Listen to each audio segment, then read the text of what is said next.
All right, so thank you so much for the invitation from the company Academic Consult to just to share some of my experience in research. Well, my name is Agustin Luz Madrigal. I'm actually original from Mexico. Right now, I'm at the Cincinnati Children's Hospital Medical Center.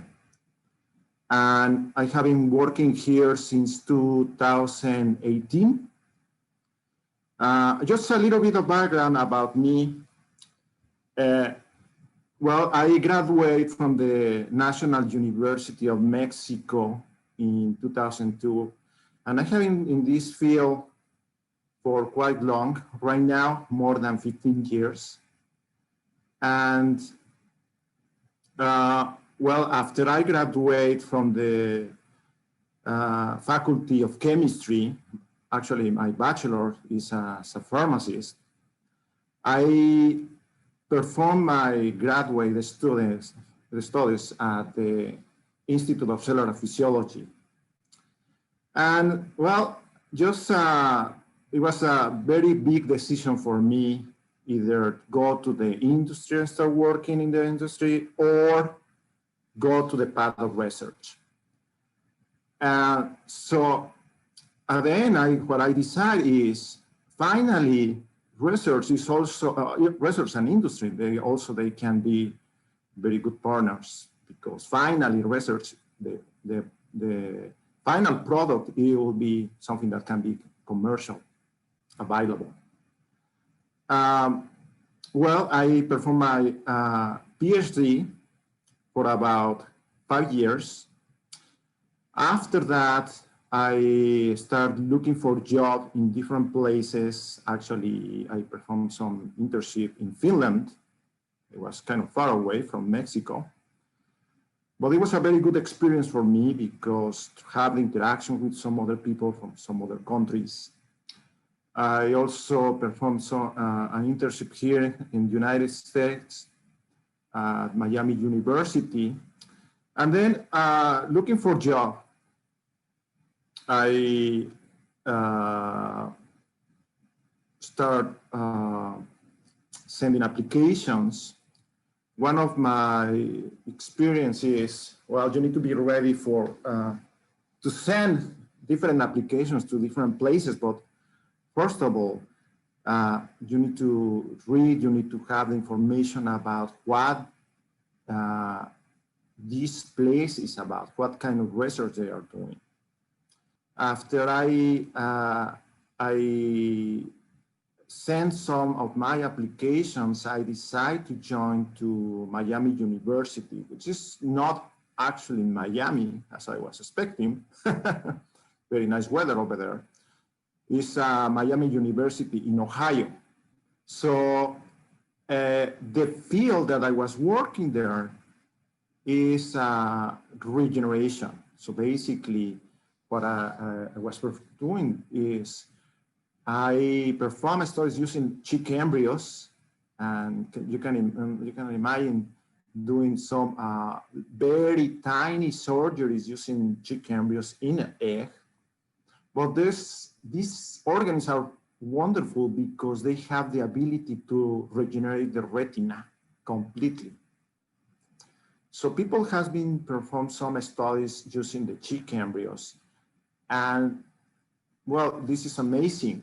We have in few days, in few hours, you can see how the heart develops, the lung develops, the vasculature, and the eye is also one of the important organs that people have been using the chick embryos to do different studies. So I have this opportunity to have experience there.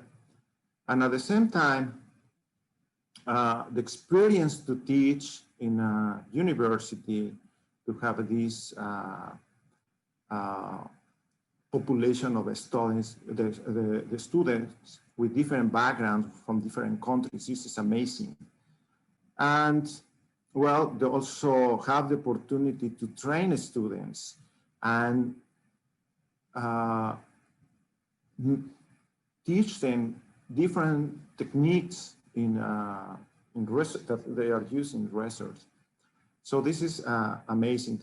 Well, if you have any questions, we can use the chat, or you can unmute your microphone. Feel free to ask any questions. I believe that we have a person who can help with the translation. Please don't be shy. Ask any questions that you may have.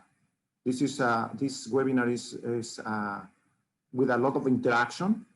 So feel free to unmute and ask any questions that you may have.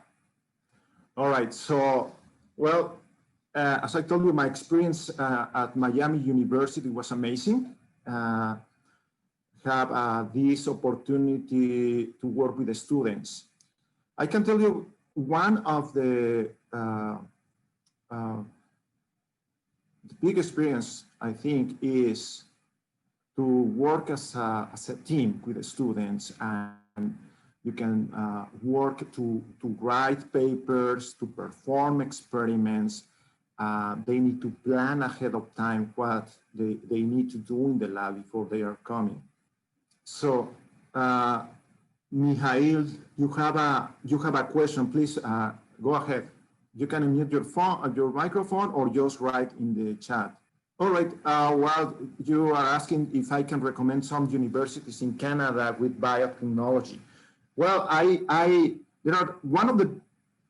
can tell one of the most important universities in Canada is Toronto. They have a very nice program of research there. They partnered with the hospitals. One of them is the Children's Hospital, which is one of the most important hospitals in Canada. And they have also very amazing program. They have a very nice labs with they have amazing equipment.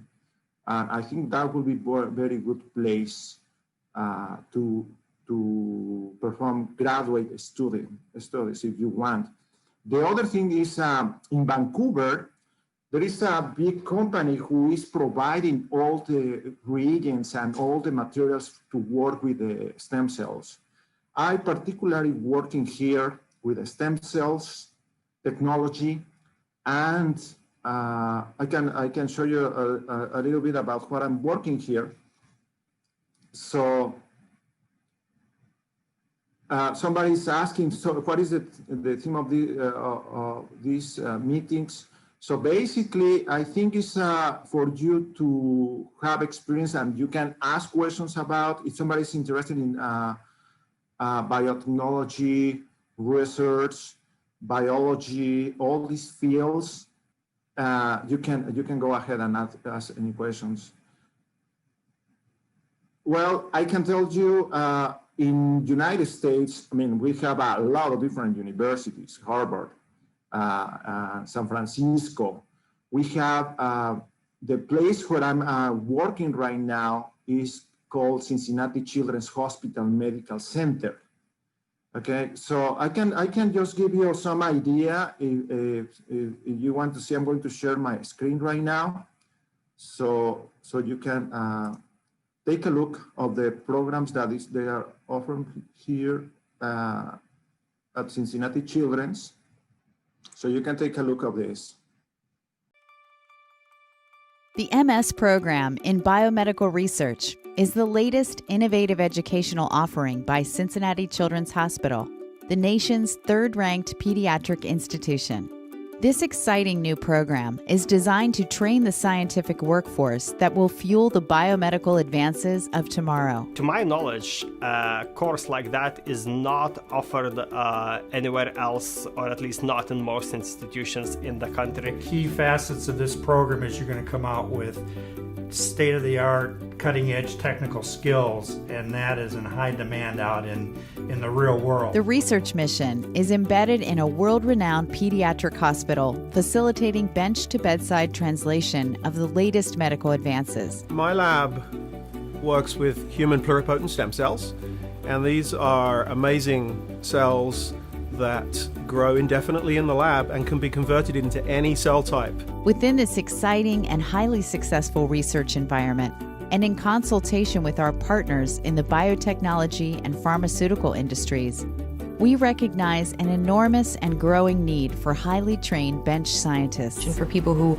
want to stay in the lab, this program can get them all that training that they need to maintain a position of that level. This unique program will first establish a strong foundation by providing hands-on training in essential molecular biology, cell biology, and in vivo techniques. So when you come to the core, you will learn how to design and perform the CRISPR case experiments, and then we'll also show you how to use the micro-injection using the microscope. With low student to instructor ratios, an emphasis on independent experimentation by the students, and access to outstanding facilities, this phase forms the bedrock of our training plans. At Children's, we have access to some of the cutting-edge research, the best technologies available in the world, and researchers that understand how to use this. An essential component of the MS program is a year-long internship. Students will tailor their own core rotations based on their interests,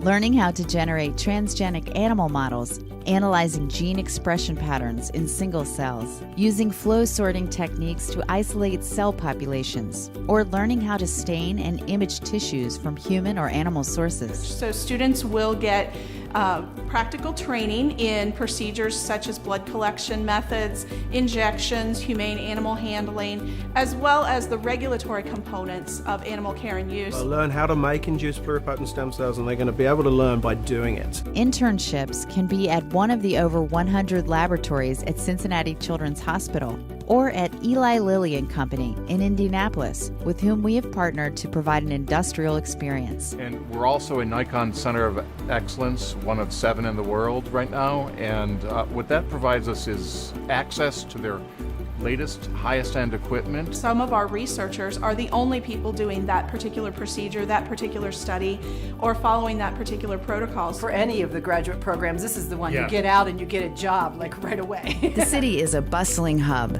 located close to other Midwest cities such as Chicago and Louisville. Cincinnati is a wonderful city for the size. The arts are fabulous. There's all kinds of stuff to do, and you can live here on a graduate student salary. If you have a love for science and want to be part of the efforts to improve human health, we invite you to explore the new MS program being offered at Cincinnati Children's Hospital. We'll be challenged and you will not be bored. This is the place to come. This is the program to join. It's a world-class environment with world-class investigators using cutting-edge research. Come and make a difference. Well, you can find that information. There is a website here. If you want to take a look. This is about the Biomedical Research Technologies MS program. So one of the interesting things about this program is, let me see, somebody's in the chat, hold on. Somebody's asking, do you think it's very hard to study Russian students abroad? Of course not. We have, here in the hospital, we have students from Russia. One of my recommendations is, if you are interested to apply for this system and any other university, you must be ready with, obviously, very good skills in English, writing, okay? So, and that's one of the most recommended high skills that any student must have in order to apply for any place here.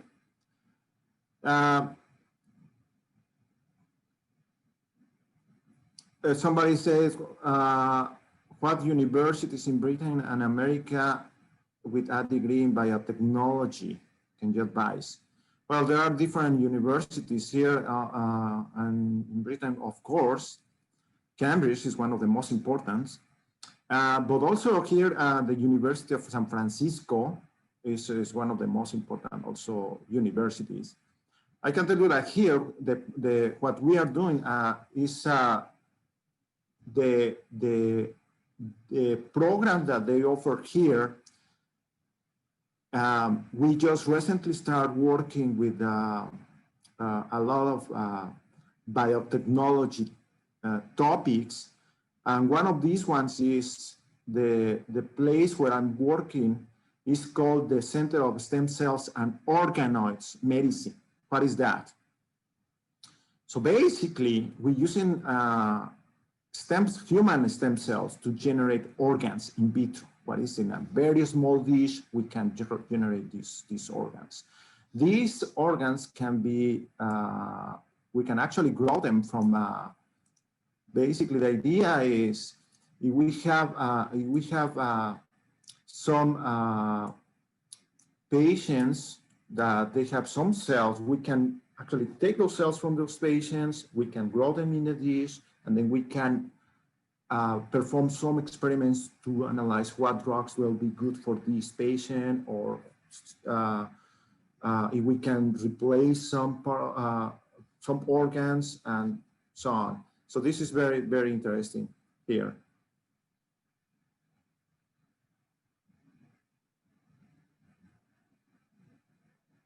Somebody told me we don't hear the video, it's without any sound. Let me see, I don't know what is going on. Let me try well, I can show you there is another program from Miami University. Hopefully you can hear the sound. I don't know why it's not. You can hear the sound in this video?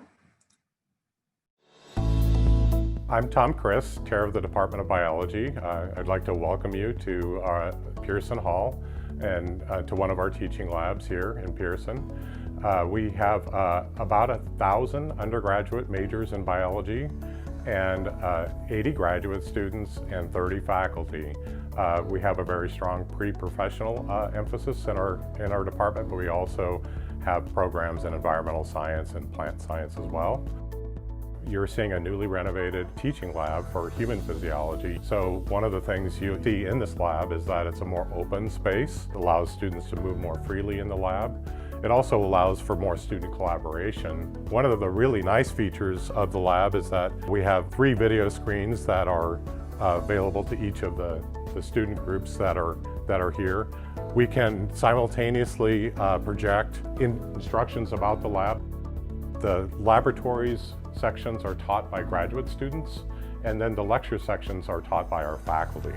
Here we're in a faculty research lab that's shared by 2 neurophysiology faculty and a mammologist. The open faculty lab space is separated from some of the smaller subrooms that have more specific functions. This room is for precision weighing and for microscopy work.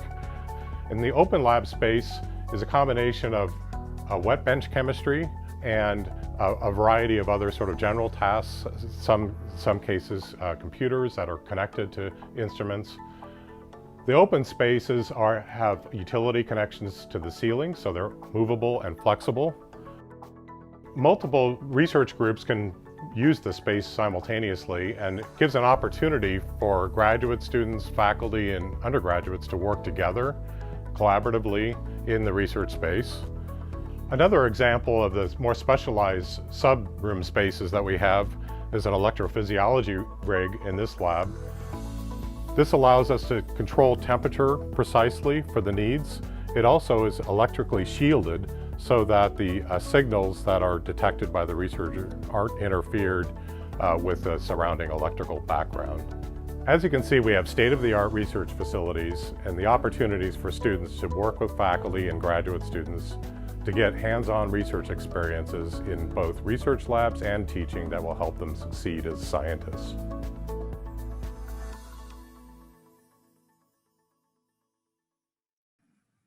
Okay, so any other question? You can go ahead and ask. This is a very interactive webinar. So please don't be shy, and you can ask.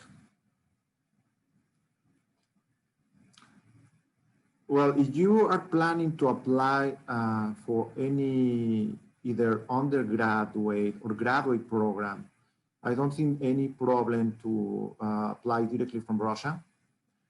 We have students here that they came from Russia, and actually they are performing graduate students here We have a good population of Russian students here at Cincinnati Children's Hospital Medical Center. Obviously, you need to have all your papers ready. You need to contact a person with who you want to work. You need to prepare something which is called cover letter. What is the cover letter? The cover letter is basically, you need to provide information why is your interest to come here. Okay, so you need to write in a very specific words why you want to come here and what do you want to study. Why you are choosing that place. Okay, the other thing that is also very important is you need to provide information what is your previous experience in this field. If you have if you're planning to apply for a master or PhD program, it's absolutely nice if you have some previous studies in your university where you performed some research before. So that's absolutely. Hello, Agustin. Hello, Tina. I'm supposed to translate, so can I just say a few words if anyone needs a translation? Hello. Да нет, все и так понятно. Да, добрый вечер. Если кому-то нужен перевод, пожалуйста, обращайтесь, либо напишите в чате, возможно, вопрос на русском, я могу перевести, если нужна будет такая перевод. Простите, пожалуйста, очень поздно подключилась, и, к сожалению, но эта тема интересна. Я хотела уточнить насчет того, что вот он говорит, что необходимо объяснить, да, свою причину желания именно к ним попасть. Вот. А если, к примеру, здесь я не работаю сейчас в лаборатории ни в какой, и у меня нет практической работы, но, там, не знаю, закончила этот университет, я могу к ним обратиться или нет? Если вы закончили университет, но нету опыта, да?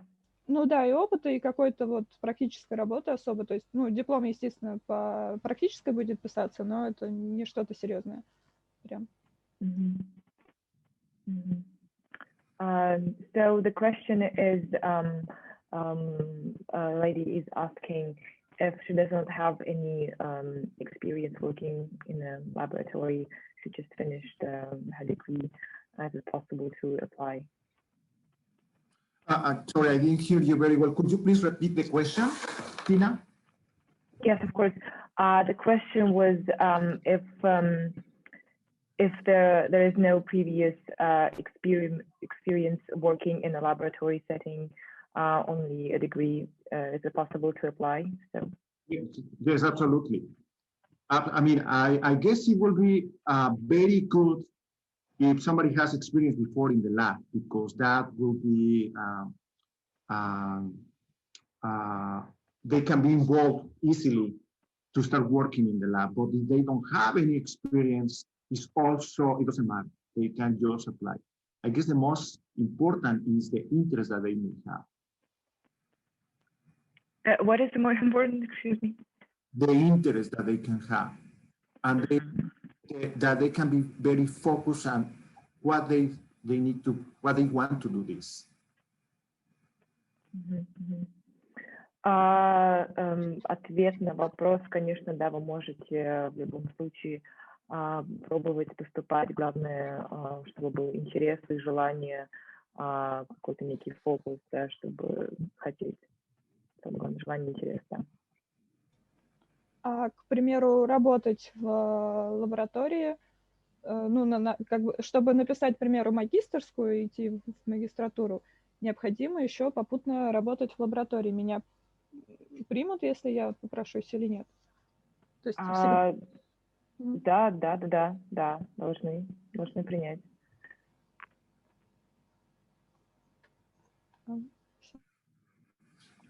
Tina, you want to have any question in terms of program living here, in terms of what, I don't know, what possibilities after the studies they can work here actually in the States, and to come here as a student, actually they will be paid for this. It's not that they need to pay, they can be paid for this because it's a full-time job.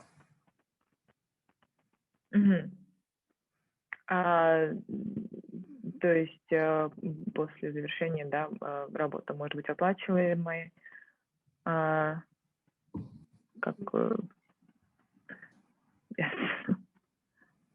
есть ли еще какие-то вопросы, пожалуйста?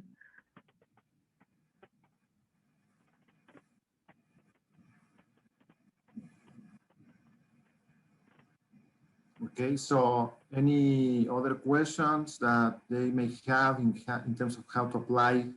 Well, obviously, so you can translate this, right, Tina? So obviously, one of the best, Academic Consult organized this.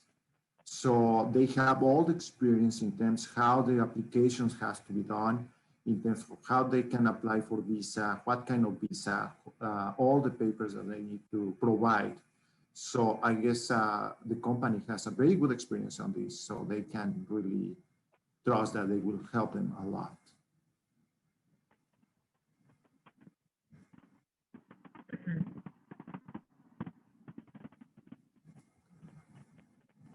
All right, so we have just 3 minutes. If somebody has any other question, Tina, you can hear me, right? I can hear you barely, actually. I'm so sorry. I have a really hard time. Maybe the connection is not so good. I say that if somebody has any other question, we have just a few minutes before this will finish. Вот можно Пожалуйста, если... Да, еще Да, один вопрос. Если без магистратуры, то есть только бакалавриат, у нас бакалавриат, у них, не помню, как эта ступень называется, кем, до какой ступени можно работать. То есть обычно без магистратуры нельзя там стать доктором наук или еще что-то такое. Но вот до какой ступени? То есть просто лаборант или там научный, научный сотрудник. Как у них ранжируется? Так, еще раз, можно разница между бакалавриатом и магистратурой? Или разница между возможностью работать, кем можно работать, если ты закончил бакалавриат или без магистратуры, к примеру. So the question is, what are the opportunities for job employment in case a person has a bachelor's or versus in case a person has a master's?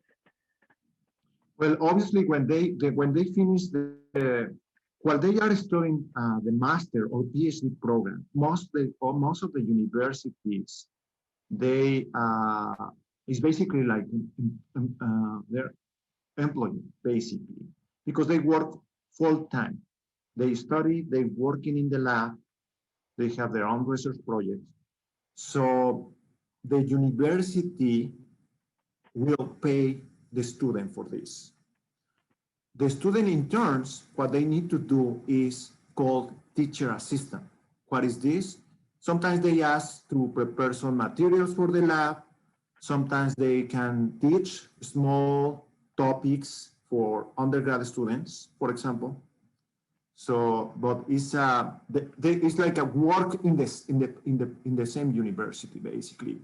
Or in case of hospitals, they are also working in the hospital. They need to take care of the animal facility, for example, or they can do some other small tasks. And after, вы поняли, да? Так, если все понятно, я тогда не буду переводить. Есть ли еще вопросы? All right, so it seems like we have, it's 9:30 already, so there is some, as far as I know, there is another webinar coming. Well, if any has any other question, I think, well, Academic Consult, they can have my information and feel free to contact me by email or something. All right. Well, thank you so much, everyone.